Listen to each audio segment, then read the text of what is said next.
অনেক দিন পর খুব সুন্দর এবং সুস্বাদু মজাদার একটা রেসিপি শেয়ার করতে যাচ্ছি। আশা করছি তোমরা সবাই ভালো আছো, আমিও আলহামদুলিল্লাহ ভালো আছি। আর আজকে যে রেসিপিটা নিয়ে আমি শেয়ার করব সেটা হচ্ছে, আমরা এটার সাথে কম বেশি এটা আমরা সকলের প্রিয় এবং সকলের পছন্দের একটা খাবার, কচু ফুল। কচুর ফুল, কচুর লতি, কচুর শাক, কচুর ছোড়া, কচুর মাটি খায় না এমন লোক মনে হয় না নাই।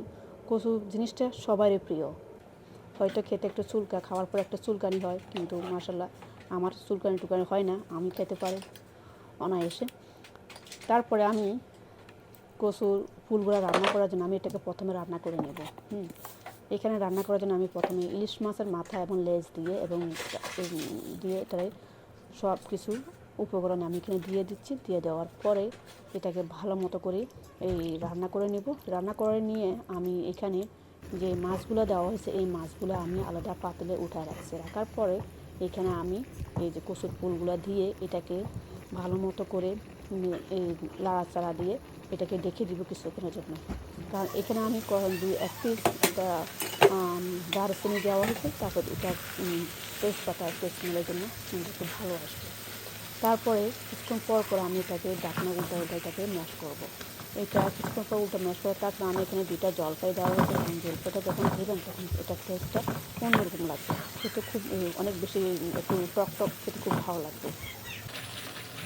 এটাকে ঠিক আমি যেভাবে ম্যাশ করতেছি আপনারা ঠিক একইভাবে অল্প আগুনে এটাকে ম্যাশ করে নেবেন। কিছুক্ষণ পর ডাকনা দিয়ে আবার উল্টে আবার ডাকনা দিয়ে এটাকে ম্যাশ করে নিতে হবে। আমি যে মাছগুলো উঠায় রাখছি এখান থেকে আমি কাঁটাগুলো আলাদা করে মাছগুলো এখানে দিয়েছি, দিয়ে এটাকে ভালো মতো আবার এটাকে সুন্দর মতো নাড়াচাড়া করে একদম মিক্সিংটা ভালো মতো নাড়লে কিন্তু খেতে তেমন একটা ভালো লাগবে না। তারপরে আমার এটা হয়ে গেছে। হয়ে যাওয়ার পরে এখানে আমি তার আগে আমি কিছু ইলিশ মাছ ভেজে নিয়েছি। ভেজে নেওয়ার পরে এই যে অবশিষ্ট তেলগুলো রয়েছে মাছের, ওই তেলগুলোর ভিতরে আমি এই পেঁয়াজ কুচি কুচি করে দিয়ে দিছি। এটাকে একটু হালকা ব্রাউন কালার করে নিয়ে নেব। তারপরে আমি কচুর ফুলগুলো এখানে দিয়ে দিব, দিয়ে এটাকে ভালো মতো করে আবার মিক্সিং করে নেব। এটা তেলের ভিতরে তেল এবং পেঁয়াজ দুটো যদি মিক্সিং খুব সুন্দর হয় তাহলে খেতে খুব ভালো লাগে। সুন্দর একটা ইলিশ মাছের স্মেল আসে, ভাজি ভাজি একটা স্মেল আসে। আর সাথে তো জলপাই দিচ্ছি, তো একদম কথা নেই, একটু টক লাগবে, খাইতে খুব ভালো লাগবে। তো এটাকে সম্পূর্ণ আমি দিয়ে এখন ভালো মতো করে নাড়াচাড়া করে নেব।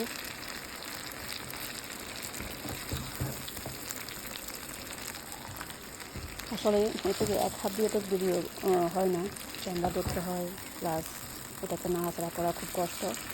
তারপর চেষ্টা করছি আপনাদেরকে দেখানোর জন্য।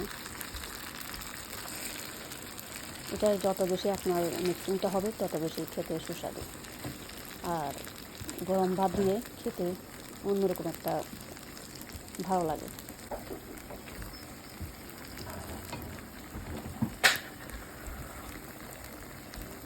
আমার রান্না শেষ।